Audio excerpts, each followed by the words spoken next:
मुझे पता नहीं था OMR सीट में इतना परिवर्तन हो जाएगा कि आप बयान कैसे भी देते रहिए, लेकिन जब गलत किया है तो भुगतना पड़ेगा।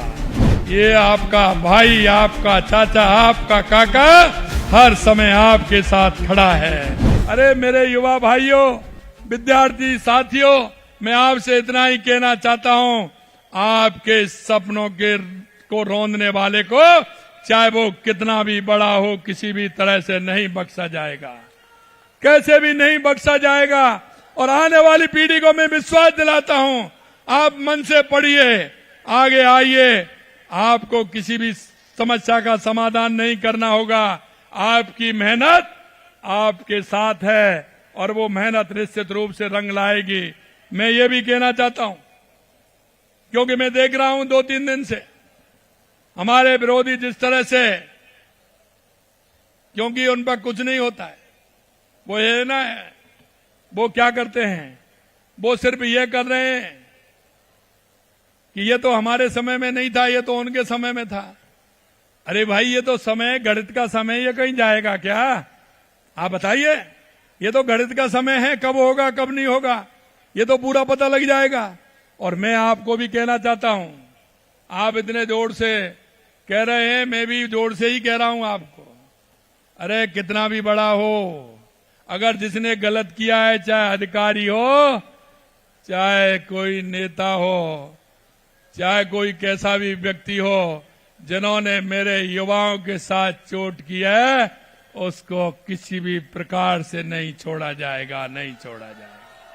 क्योंकि आप नहीं जानते हैं, मेरे उस किसान की पीड़ा को नहीं जानते हैं, मेरे उस गरीब की पीड़ा को नहीं जानते हैं, जो मेरा गरीब रात के अंधेरे में मेरे विद्यार्थी को पढ़ाने के लिए पड़ोस के किसी भाई से सूद पर पैसा लेकर के आता है, उसको नहीं जानते हैं। मैं जानता हूं, मैंने देखा है, मैंने भोगा है, इसलिए उसके सपनों को कैसे भी रौंदा नहीं जाएगा। मेरे किसान और मजदूर के वो विद्यार्थी जिन्होंने सपना देखा है अपने माता पिता की सेवा का, माता पिता के सहयोग करने का, उनके सपने जब रौंद जाते हैं तो उनके माता पिता भी रोते हैं और वो विद्यार्थी भी रोता है कि मेरे सपनों को किस तरह से उन्होंने कुचला है। मैंने तो खूब मेहनत की थी, लेकिन मुझे पता नहीं था ये OMR सीट में इतना परिवर्तन हो जाएगा। ए मेरे भाइयों, मैं आपके दुख को समझता हूं और इसलिए मैं बार बार कहता हूं, और मेरे को जब ये बात आती है, आपको तो आती होगी कि नहीं आती होगी, लेकिन मैं बहुत सोचता हूं और सोच करके ही मैं ये कहता हूं कि आप बयान कैसे भी देते रहिए, लेकिन जब गलत किया है तो भुगतना पड़ेगा, हर कीमत पर भुगतना पड़ेगा, किसी को कोई छूट नहीं है। मेरे भाई और बहनों, आप पूरी लगन और मेहनत के साथ पढ़ाई करें, नवाचार करें और सरकार की आपके लिए चलाई जा रही योजना का लाभ उठाकर अपने सपनों को साकार करें। और मैं यही कहना चाहता हूं, आप चिंता मत करिए, आपका ये सेवक, ये आपका भाई, आपका चाचा, आपका काका हर समय आपके साथ खड़ा है, कोई चिंता करने की जरूरत नहीं है। एक बार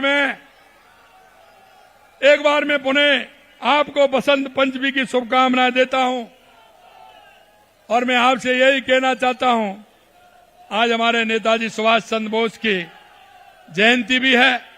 हम युवाओं को उन्होंने मार्गदर्शन दिया है, स्वामी विवेकानंद जी से प्रेरणा लें और अपने जीवन को सफल बनाएं और अपनी संस्कृति और विरासत का ध्यान में रखते हुए आगे हम काम करें।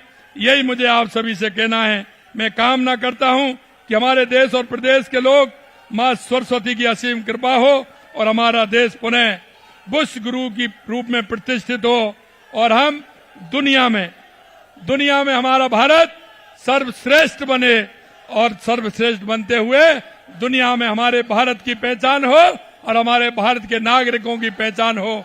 और मैं एक विश्वास दिलाना चाहता हूं, देश के यशस्वी प्रधानमंत्री नरेंद्र मोदी जी के नेतृत्व में मैं आपको यह विश्वास दिला सकता हूं कि आने वाले समय में भारत दुनिया का पहला देश होगा, यह भी मैं विश्वास दिलाता हूं। आप सभी यहां जुड़े हैं, बीसी के माध्यम से हर जिला हर विद्यालय जुड़ा है। मैं उन सभी को, अभिभावकों को, शिक्षकों को और विद्यार्थियों को बहुत बहुत धन्यवाद देता हूं। आप सभी को बहुत बहुत धन्यवाद। जय हिंद, जय भारत, जय राजस्थान।